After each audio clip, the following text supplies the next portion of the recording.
22 Oktober 2020. Lexio Divina. Galatia 1 ayat 1-5.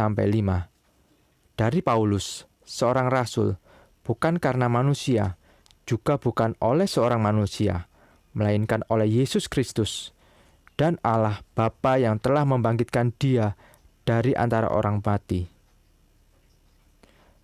Dan dari semua saudara yang ada bersama-sama dengan aku kepada jemaat-jemaat di Galatia. Kasih karunia menyertai kamu dan damai sejahtera dari Allah Bapa kita dan dari Tuhan Yesus Kristus, yang telah menyerahkan dirinya karena dosa-dosa kita, untuk melepaskan kita dari dunia jahat yang sekarang ini, menurut kehendak Allah dan Bapa kita. Baginya lah kemuliaan selama-lamanya. Amin. Hidup bagi Allah, perspektif. Namun aku hidup, tetapi bukan lagi aku sendiri yang hidup, melainkan Kristus yang hidup di dalam aku. Galatia 2 ayat 20a.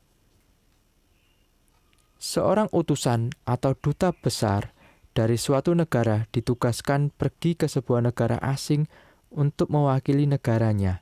Sebagai seorang duta atau utusan, ia juga harus menjaga hubungan diplomatik antara dua negara.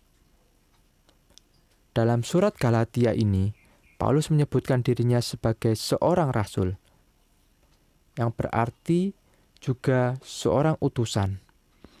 Paulus menyebut bahwa dirinya adalah rasul yang dipilih oleh Yesus Kristus, bukan oleh manusia. Dalam hal ini, otoritas Paulus untuk menjadi seorang rasul sepenuhnya berasal dari kehendak Allah sendiri. Sebagai seorang utusan, Paulus menyadari bahwa pesan utama yang harus ia beritakan dalam pelayanannya ialah tentang Tuhan Yesus, yang telah mati untuk menebus dosa umat manusia, namun ia telah dibangkitkan oleh Allah Bapa.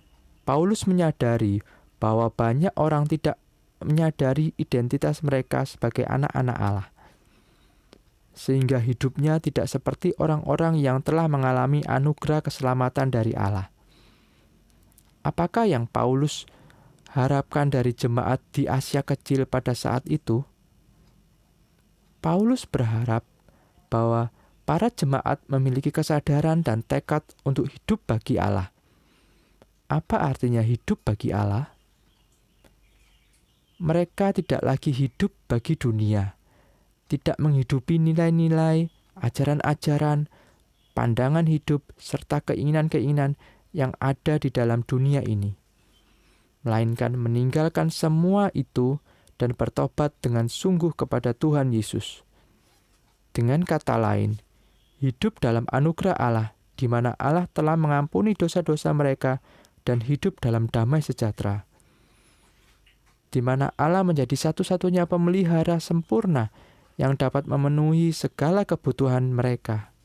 Hidup dalam anugerah Allah dan hidup dalam damai sejahtera oleh Allah adalah berkat terbesar sebagai umat yang telah ditebus oleh Allah.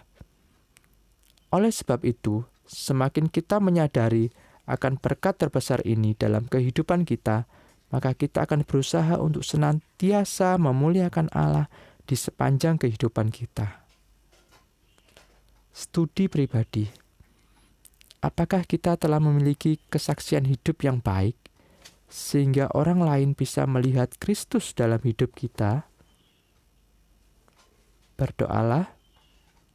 Ya Tuhan Yesus, terima kasih untuk anugerah-Mu yang telah menyelamatkan hidupku, dan bawalah aku untuk menghidupi kebenaran-Mu tiap hari dalam hidup ini.